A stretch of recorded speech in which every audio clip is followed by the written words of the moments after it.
Versículo 31. Que diremos, pois, a estas coisas? Se Deus é por nós, quem será contra nós? Aquele que nem mesmo o seu próprio filho poupou, antes o entregou por todos nós, como nos não dará também com ele todas as coisas? Quem tentará acusação contra os escolhidos de Deus? É Deus quem os justifica. Quem os condenará? Pois é Cristo quem morreu, ou antes quem ressuscitou dentre os mortos, o qual está à direita de Deus e também intercede por nós. Quem nos separará do amor de Cristo? A tribulação, ou a angústia, ou a perseguição, ou a fome, ou a nudez, ou o perigo, ou a espada. Como está escrito, por amor de ti somos entregues à morte todo o dia. Fomos reputados como ovelhas para o matadouro. Mas em todas estas coisas somos mais do que vencedores por aquele que nos amou. Porque eu estou certo de que nem a morte, nem a vida, nem os anjos, nem os principados, nem as potestades, nem o presente, nem o porvir, nem altura, nem profundidade, nem alguma outra criatura nos poderá separar do amor de Deus que está em Cristo Jesus, nosso Senhor. Amém? É um capítulo que traz muita consolação, ele traz assim, muito conforto para a nossa alma. Mas acima de tudo, este capítulo, nós que somos cristãos, nós que entendemos o sacrifício da cruz de Jesus Cristo, nós que recebemos Ele como nosso Senhor e Salvador, acima de tudo, esse capítulo é um capítulo que deve nos dar total segurança em Cristo para nós. Quando nós lemos esse capítulo, nós devemos nos sentir seguros em Cristo Jesus. E é isso que nós vamos ver durante todo esse capítulo, mas se nós formos ver aqui o contexto desse trechozinho aqui, nós vamos ver, queridos, porque Paulo, logo no começo, aqui no versículo, ele diz assim, versículo 31, que diremos, pois, a estas coisas? Que diremos, pois, a estas coisas? Que coisas são essas? Creio eu que são essas relacionadas aqui no versículo 28. Você está acompanhando aí? Na sua Bíblia? E sabemos que todas as coisas contribuem juntamente para o bem daqueles que amam a Deus, daqueles que são chamados por seus decretos. Então, que diremos, pois, a estas coisas? Que coisas são essas? São todas as coisas, tantas as boas como as ruins, todas as coisas contribuem para o bem daqueles que amam a Deus, E ele tem mais aqui. Ele começa no versículo 28, ele diz assim, e sabemos que todas as coisas contribuem para o bem daqueles que amam a Deus. A minha pergunta inicial esta noite é, nós sabemos mesmo que todas as coisas contribuem para o bem dos que amam a Deus?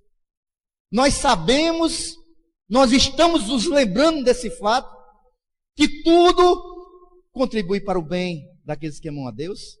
Nós estamos lembrando disso, nós sabemos disso mesmo. O apóstolo Paulo começa aqui no versículo 28, e sabemos. Será que nós estamos sabendo mesmo? Que tanto as adversidades, como as vitórias, tudo contribui para nosso bem? Muitas pessoas, e tem até igrejas que pregam, que o crente não pode passar lutas, que o crente não pode passar uma prova, contradizendo de tudo que está na Bíblia. Que o crente, ele é mais do que vencedor, mas nós vamos ver por que ele é mais do que vencedor. Mas ele acha que o crente, ele só é vencedor se ele não tiver lutas, porque se ele tiver lutas, ele está passando, ele está em pecado. Se ele não tiver lutas, se ele tiver dinheiro no bolso, e se ele tiver saúde sempre, este é o crente vencedor. Mas não é bem isso que nós vemos em toda a Bíblia, inclusive na vida do apóstolo Paulo, Eu li uma história certa feita, porque muitas vezes a gente passa lutas ou acontece alguma coisa na nossa vida, e a gente fica pensando que Deus não está mais conosco, ou Deus não olha para a gente, perdemos a fé, né? Perdemos a fé. Eu li uma história de uma vez de um rei africano, que ele tinha um serviçal que era servo do Senhor Jesus, um escravo, né?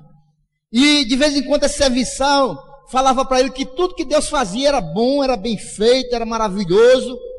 E esse rei africano um dia foi caçar, e na floresta ele enfrentou lá um leão, e na luta lá ele perdeu um dedo.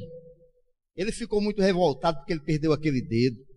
E na mesma hora ele pegou toda a sua raiva, todo o seu ódio e descarregou sobre aquele serviçal dele. Mandou chamar ele. Vem cá, rapaz, você me falou que tudo que Deus faz é bom, é bem feito.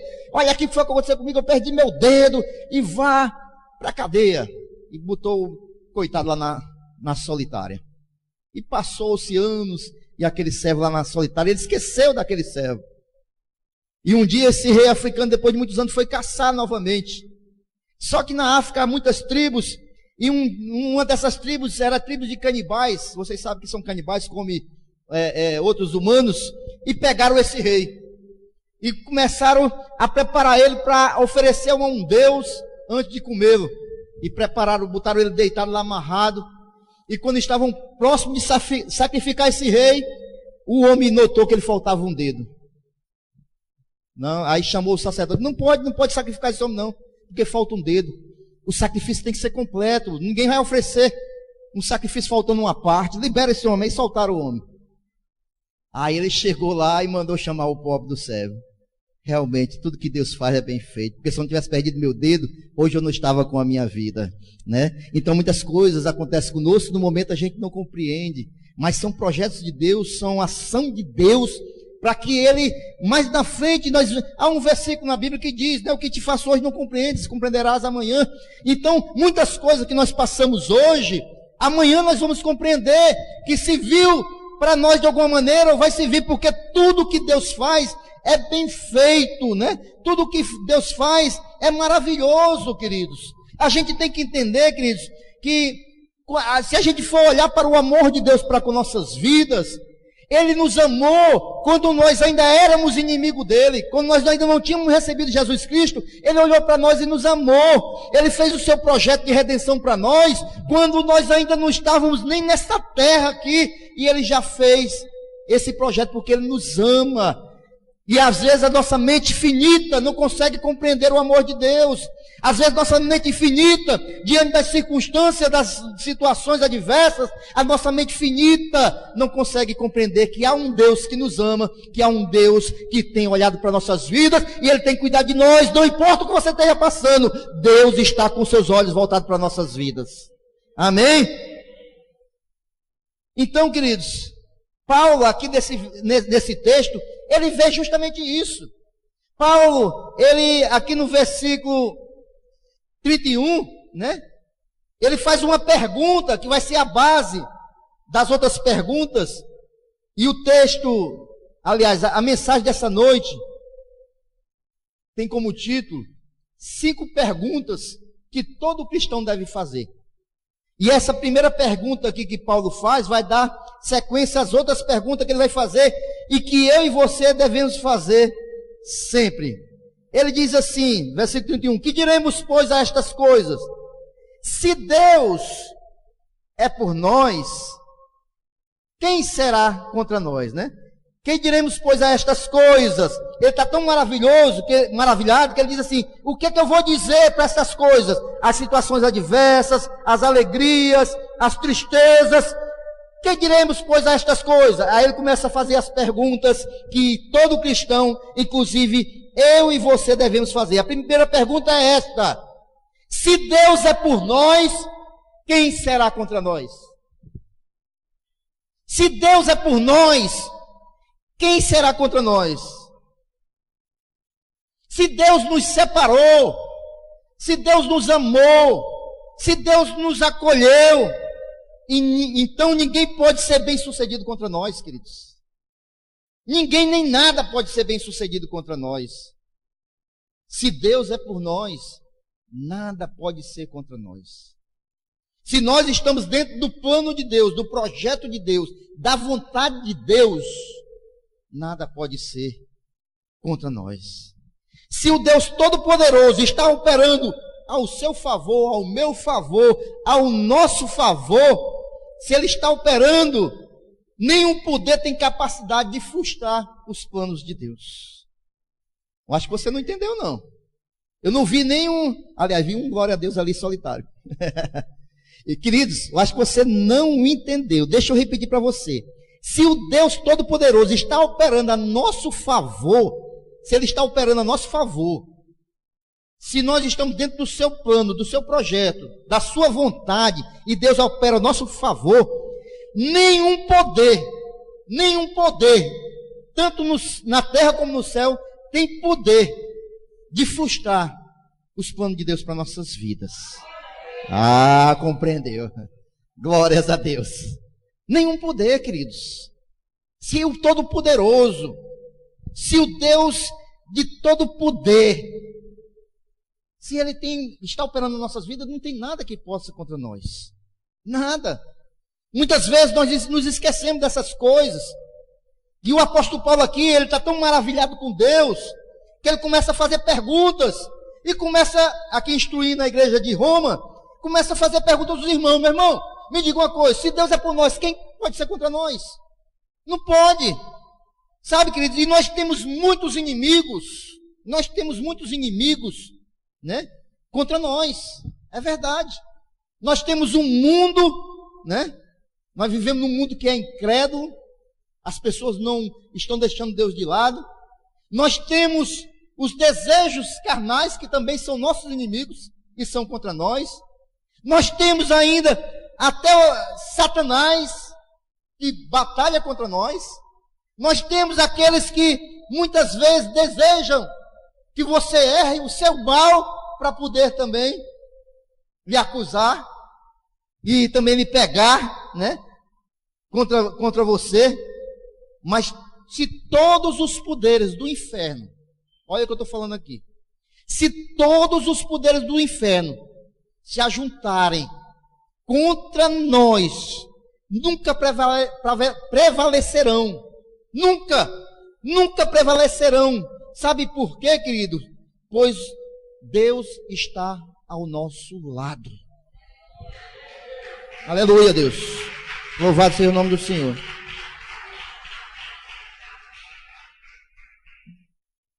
Pode se levantar todo o inferno contra você, mas você e Deus são a maioria. Você e Deus são a maioria. Essa é a verdade, queridos. Sabe o que é que o Senhor falou? Ele falou assim, que as portas do inferno não prevalecerão contra a igreja. Tem alguém aqui que é igreja? Porque a igreja sou eu e sou você.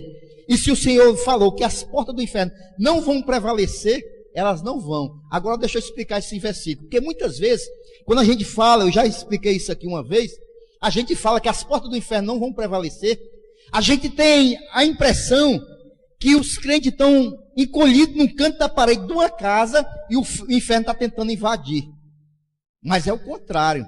Quando o Senhor fala que as portas do inferno não vão prevalecer, é porque nós vamos arrombar as portas do inferno e vamos resgatar aqueles que estão lá perdidos, estão desamparados, estão escravizados por Satanás, e a igreja ela vai arrombar essas portas, porque o Senhor está como cabeça da igreja. Ele é o Todo-Poderoso, Ele tem todo o poder no céu e na terra. E muitas vezes a gente entende é que nós estamos acuados e o inferno está com o pé no nosso pescoço. Apesar que nós vamos ver aqui que Satanás ele tem os seus artifícios, é verdade. Ele é astuto, né? Então, a primeira pergunta que o apóstolo Paulo fala aqui no versículo 31, se Deus é por nós, quem será contra nós? Pega no braço do teu irmão aí e repita com ele: meu irmão, se Deus é por nós, quem será contra nós, hein? Outra pergunta, a primeira pergunta foi essa: É toda a pergunta que todo cristão deve responder. A primeira pergunta que você deve responder para você mesmo é essa. A segunda pergunta, versículo 32. Aquele que nem mesmo o seu próprio filho poupou, antes o entregou por todos nós, como nos não dará também com ele todas as coisas? A segunda pergunta é essa. Deus não nos dará graciosamente com ele todas as coisas? É a segunda pergunta que você deve fazer para você mesmo. Quando o apóstolo Paulo falou aqui, aquele que nem mesmo seu próprio filho poupou, quando ele falou esse versículo, todo judeu daquela época entendeu logo. Sabe por quê? Porque todo o pensamento do judeu foi logo para Abraão. Que nós sabemos muito bem que Abraão, ele tinha um filho da promessa. E ele já velhinho, o filho nasceu. E quando o filho já estava numa idade de adolescente, Deus vai e pede: Abraão, sacrifica o teu único filho. E ali foi um choque para Abraão, porque ele tinha esperado muitos anos. E quando estava com o filho, Deus pede o filho. Ali foi uma prova grandiosíssima. E Abraão vai e leva o menino, coloca num altar para o sacrificar. E quando ele pega o cutelo, uma faca, e ele vai sacrificar a criança, Deus diz: para aí, Abraão, eu entendi que você me ama. Eu entendi que você realmente é leal a mim e a minha palavra. Para aí, Abraão, libera o menino. E tinha um cordeiro preso num arbusto, e ali ele sacrificou o cordeiro para Deus. Então, os judeus entenderam o que Paulo queria dizer com isso, porque ali estava demonstrando o amor de Abraão, pelo pai, o amor do pai, e também estava mostrando a obediência do filho, que era Isaac. Ali, os judeus entenderam que Abraão, ele, por amor a Deus, ele estava sacrificando seu único filho, e nós hoje temos esse discernimento, que ali era uma simbologia de Jesus Cristo. Ali simbolizava Deus, pelo seu amor grandioso para conosco. Ele pegou aquilo que ele mais valorizava, mais amava, que era o seu único filho, e ali ele deu em sacrifício por amor a mim e a você. E a pergunta que o apóstolo Paulo faz diante desse fato, se Deus, se ele deu o seu filho, também não vai dar todas as coisas juntamente com o filho? Se ele deu aquilo que ele mais amava, o que era mais precioso para ele, que era o seu filho, se ele deu em amor por mim e por você, será que ele não vai também dar as outras coisas, não? E que são outras coisas essas que vieram com o filho? É a alegria, é a paz, é a força, é o perdão, é o amor. Todas essas coisas estão junto com o filho. E se nós entendemos isso, queridos, se Deus deu o seu filho, com ele vem todas essas coisas para nós. Mesmo eu passando luta, mesmo eu passando dificuldade, Deus, ele nos ama. Mesmo em meio à luta, ele nos dá a paz. Mesmo no meio à luta, ele nos dá a serenidade. Mesmo em meio à adversidade, ele nos dá alegria. Porque com o filho, ele também nos deu todas as outras coisas, queridos. Todas as outras coisas. Eu me lembro do salmista Davi, no Salmo 23. O Senhor é meu pastor e nada me faltará. Esse nada me faltará está incluído estas coisas. Mesmo que falte o alimento, mesmo que falte o dormir, mesmo que tenha lutas, todas as coisas vão estar contigo, meu irmão. Ele vai te fortalecer, ele vai te dar coragem, ele vai te dar força, ele vai te dar ânimo, para que você possa passar por todas as aflições, dificuldades que nesse presente século. Mesmo com Jesus Cristo, ele vai te conceder todas as coisas. Se Deus já nos deu a maior das dádivas, que foi o seu filho, será que ele não vai dar uma outra coisa de menor valor para nós? Vai, com certeza vai. Agora a gente vê muito bem aqui, quando o apóstolo Paulo faz a pergunta, a pergunta é assim, olha: antes o entregou por todos nós, como nos não dará também com ele todas as coisas, O incrédulo, ele pode perguntar assim, ó: porventura ele vai nos dar? Será que ele vai nos dar? O incrédulo, o que não tem fé, será que ele vai nos dar? Será que ele vai me dar mesmo? Mas aquele que tem fé, ele pergunta como o apóstolo Paulo perguntou aqui, ó: como ele não vai dar? É claro que ele vai dar. Aqui o apóstolo Paulo também está respondendo. Como ele não nos dará todas as coisas? Porque o apóstolo Paulo aqui tinha uma convicção, ele tinha uma fé, ele tinha uma certeza que Deus verdadeiramente responderia, que Deus estaria ali, que Deus daria aquilo que nós estivéssemos necessitando e precisando. Ele dá. Está entendendo? A cruz é a garantia de que Deus dará graciosamente tudo o que necessitamos. A cruz é a garantia. Tudo que nós necessitamos, Deus vai nos dar, né? Então, meus irmãos, quando você estiver orando por suas necessidades, creia que Deus já está providenciando tudo. Você está orando? Pois já ore, como o apóstolo Paulo também ensinou, com ação de graça, porque Ele está providenciando tudo para você. Ore agradecendo, ore já crendo, ore sabendo que Deus, Ele providenciará tudo aquilo que você está necessitando. Amém? Vamos à próxima pergunta que o apóstolo Paulo faz no versículo 33, ele diz assim: quem tentará acusação contra os escolhidos de Deus? É Deus quem os justifica, né? Paulo, né? Ele dá algumas razões aqui para que o crente ele possa ver nesse versículo aqui que o crente ele se porte assim. É como se eu e você estivéssemos no tribunal, numa cadeira de réu,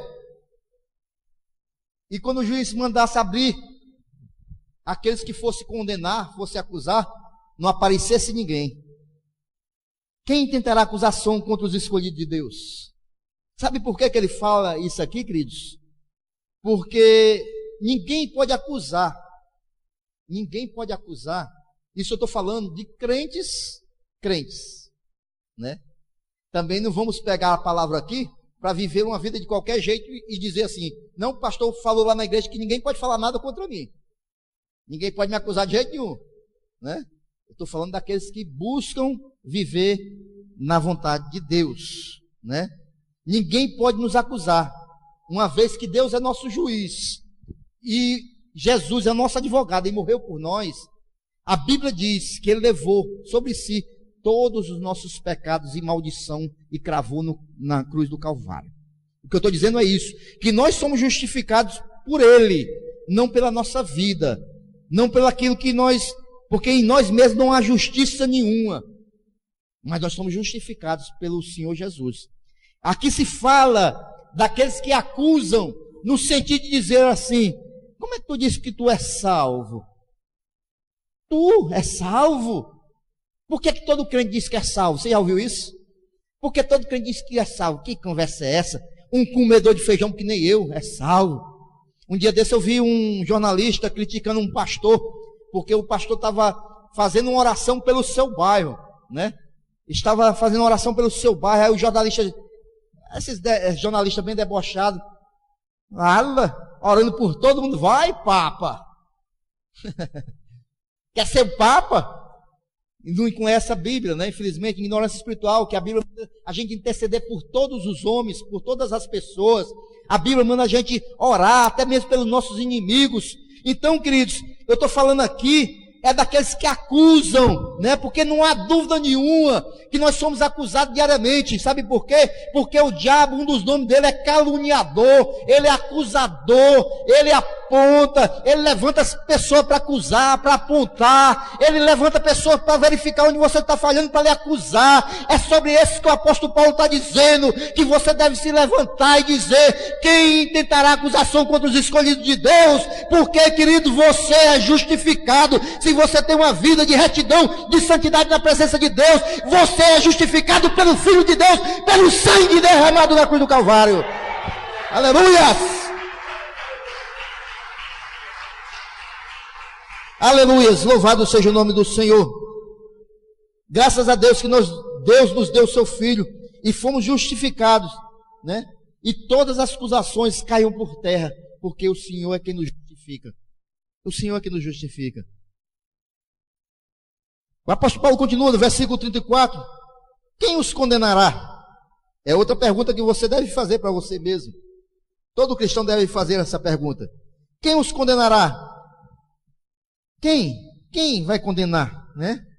Aí o apóstolo Paulo, nesse versículo, ele próprio vai justificando. Olha bem, acompanhe comigo. Ele diz em primeiro lugar, pois é Cristo quem morreu. Se Cristo morreu por mim, foi Ele que morreu para levar os meus pecados.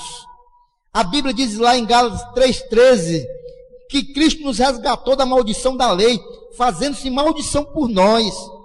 Então, Ele levou a condenação que eu merecia, Cristo levou.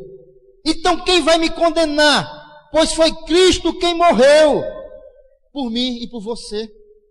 Foi Cristo que morreu pelos nossos pecados. Foi Cristo que morreu e comprou os nossos pecados e as nossas culpas. E ele continua dizendo, antes, quem ressuscitou. E se Cristo ressuscitou, é a base da nossa fé.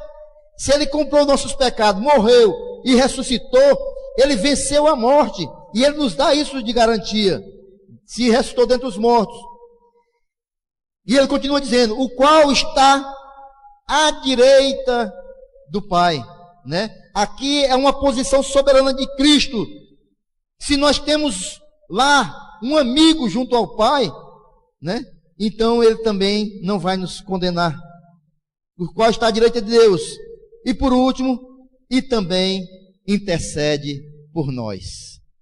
Se o Senhor Jesus, que vai julgar a todos nós, né? Logicamente que nosso julgamento, a Bíblia diz que o julgamento dos servos é diferenciado dos julgamentos dos ímpios, porque o julgamento dos servos vai ser para galardões, o julgamento dos ímpios vai ser para condenação ou absolvição. Mas se Jesus Cristo, Ele está intercedendo por nós, Ele que é juiz, por que então eu vou aceitar condenação sobre a minha vida? Amém? Isso é uma pergunta que nós devemos fazer. Ele está intercedendo por nós continuamente. Você nunca se sentiu consolado de saber disso, não? Que o Senhor Jesus está intercedendo por nós. Aqui mais atrás o Paulo também fala no versículo 26 do capítulo 8 também. Da mesma maneira também o Espírito ajuda nas nossas fraquezas. É Ele que nos ajuda, porque nós não sabemos orar como convém, né? Mas o Espírito está intercedendo por nós também.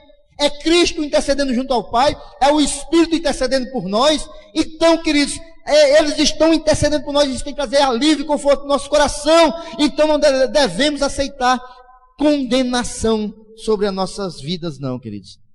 Por último, a quinta pergunta, versículo 35. É aqui que eu quero me deter mais um pouco esta noite. E ele faz uma pergunta aqui: quem nos separará do amor de Cristo? Quem é que vai nos separar do amor de Cristo? Ele já perguntou aqui, né? Se Deus é por nós, quem será contra nós? Ele perguntou quem vai nos condenar, quem vai acusar. E ele pergunta aqui, quem vai nos separar do amor de Cristo? E ele aqui, queridos, ele apresenta uma relação. Presta bem atenção. Ele faz uma relação aqui, quando ele faz essa pergunta, e ele vai enumerando. E ele pergunta, será que é a angústia que vai nos separar do amor de Cristo? A angústia que traz dor para o corpo e para a mente também.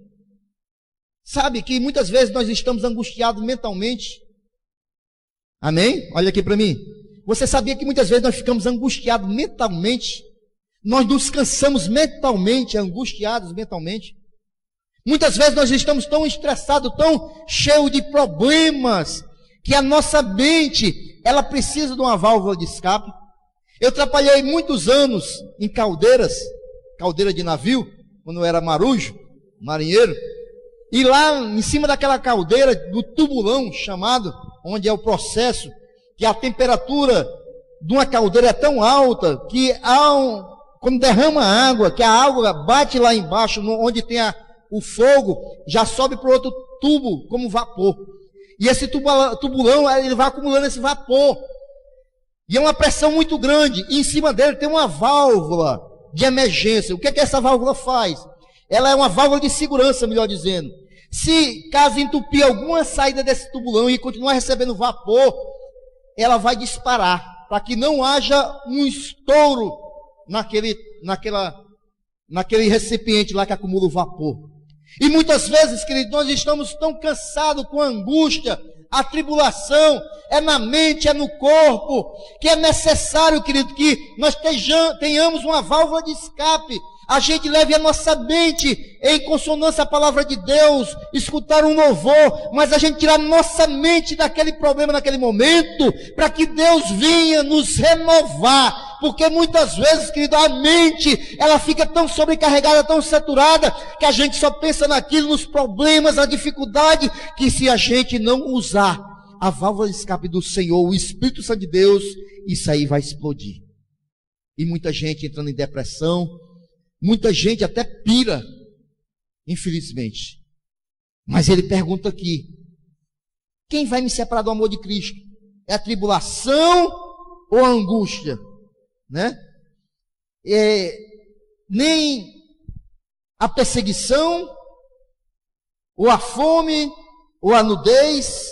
Quando ele fala que fome ou nudez, é muitas vezes as lutas que passam na falta da comida e na falta do vestir. Será que isso vai me separar do amor de Cristo? Porque eu estou passando um momento de dificuldade e minha vida não está dando para suprir minha alimentação ou meu vestir. E ele fala aqui ainda, o apóstolo Paulo, ele diz assim: ou o perigo ou a espada. E o apóstolo Paulo, ele está falando aqui da sua própria experiência, porque ele passou muito perigo e ele foi morto por uma espada. Mas o que que pode nos separar do amor de Cristo? Ele faz essa pergunta. O que que pode você esta noite te separar do amor de Cristo? Talvez você esteja passando uma luta aqui, como o apóstolo Paulo falou, que a dificuldade é tão grande que você não tem que suprir sua necessidade. Será que isso é suficiente para separar a gente do amor de Cristo, queridos? E o importante esta noite é nós compreendermos, queridos, que é nesse momento, né? É nesse momento aqui que mais nós devemos nos aproximar de Deus. E hoje na igreja é o que mais tem afastado gente de Deus. Porque as pessoas passam lutas. A primeira coisa que as pessoas fazem é deixar a igreja. É culpar a igreja, é culpar Deus, é culpar o pastor. E nesse momento, queridos, e muitas vezes, o que nós estamos passando aqui, o que ele fala aqui, muitas vezes é as sementes que nós estamos colhendo agora. E muitas vezes a culpa não é nem de Deus, porque há um princípio espiritual, que aquilo que a gente semeia, a gente colhe. E muitas vezes se culpa a Deus, se culpa a igreja e se culpa o pastor. Mas na realidade, queridos, nós devemos entender que nenhuma dessas coisas, ou seja a gente semeando, ou seja um processo de tratamento de Deus, mas nenhuma dessas coisas são motivo para nos separar do amor de Deus. Nada pode nos separar do amor de Deus, querido. Em vez dessas coisas nos afastarem, elas devem nos aproximar de Deus.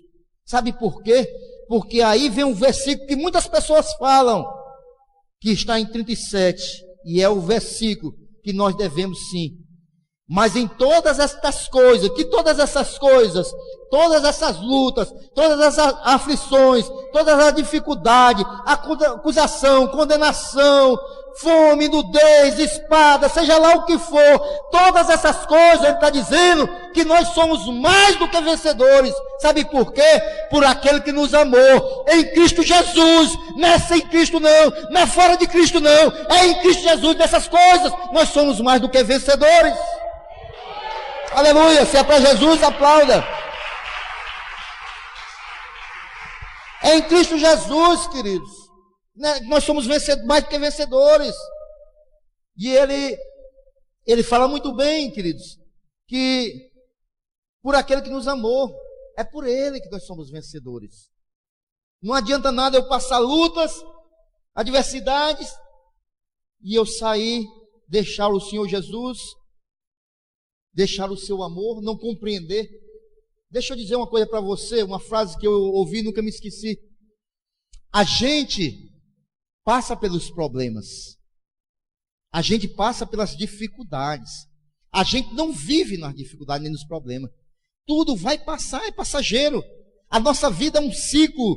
Então, nesse momento que eu estou passando essa adversidade aqui, que ela pode ser daqui para cá, mas quando ela está chegando bem aqui, já pertinho de acabar, eu abandono o Senhor Jesus. Eu estou prolongando, porque eu vou arrumar um outro problema, queridos. Mas entenda, esse período de aflição, dificuldade, ele vai acabar, porque tudo tem um processo, um porquê do Senhor. Nada é eterno a não ser a nossa vida, se nós aceitarmos o Senhor Jesus, ou se recusarmos também. Mas, queridos, as dificuldades, as situações, os problemas, as aflições que você está passando, é por um período, isso vai passar. Não abandone o Senhor Jesus, não abandone o seu amor, porque mesmo isso é amor de Deus para com nossas vidas. Mesmo as dificuldades, é amor de Deus para com nossas vidas. E Paulo termina aqui no versículo 38, ele diz assim, eu acho bonito, aqui no versículo 38, quando o apóstolo Paulo diz assim, olha, porque eu estou certo. Sabe o que ele está dizendo aqui? Ele está dizendo que nada vai abandonar, nada vai separar ele do amor de Cristo. Aí ele diz com toda a convicção aqui, olha, eu estou convencido, eu estou certo, eu tenho certeza, eu creio. O que ele está dizendo aqui no versículo 38 é esse, porque eu estou certo de que nem, aí ele vai dizendo, vai comparando, nem a morte com todos os seus horrores, nem a vida com todos os seus encantos, né?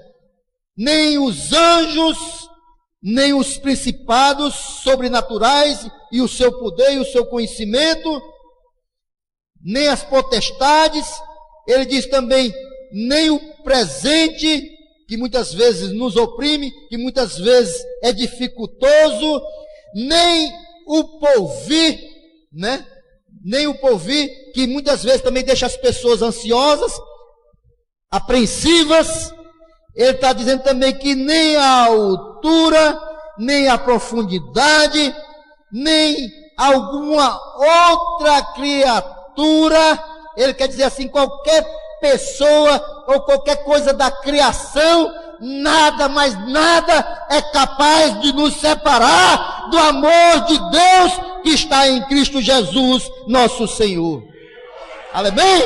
É nada, meu irmão, nada vai nos separar. E esse amor que você ainda não compreendeu, esse amor de Deus, o amor de Jesus Cristo, ele é demonstrado com toda força lá na cruz do Calvário. Lá na cruz do Calvário. E nossa certeza consiste nisso, meus queridos. A nossa certeza tem que consistir nisso. Não é nosso amor, não. Não é nosso amor por Deus, não. Porque o nosso amor é falho. Nós erramos, nós pecamos. Mas é o amor dele para conosco que nos mantém firmes e leais e fiéis ao Senhor. Então não deixe esse amor dele por nada, porque o nosso amor às vezes falha para com Deus. O nosso amor muitas vezes, né, é falho, mas o amor de Deus por nós, ele é fiel, é imbatível, é perseverante, é inabalável o amor de Deus por nós. Amém? E isso nós podemos ver muito bem na cruz do Calvário. Mas eu quero dizer para você esta noite, eu não sei se você está aqui passando lutas, dificuldades, aflições, mas eu quero te dizer, meu irmão, que nada dessa vida separe você do amor de Deus. Amém? Vamos ficar em pé, glorificando o Senhor mais uma vez.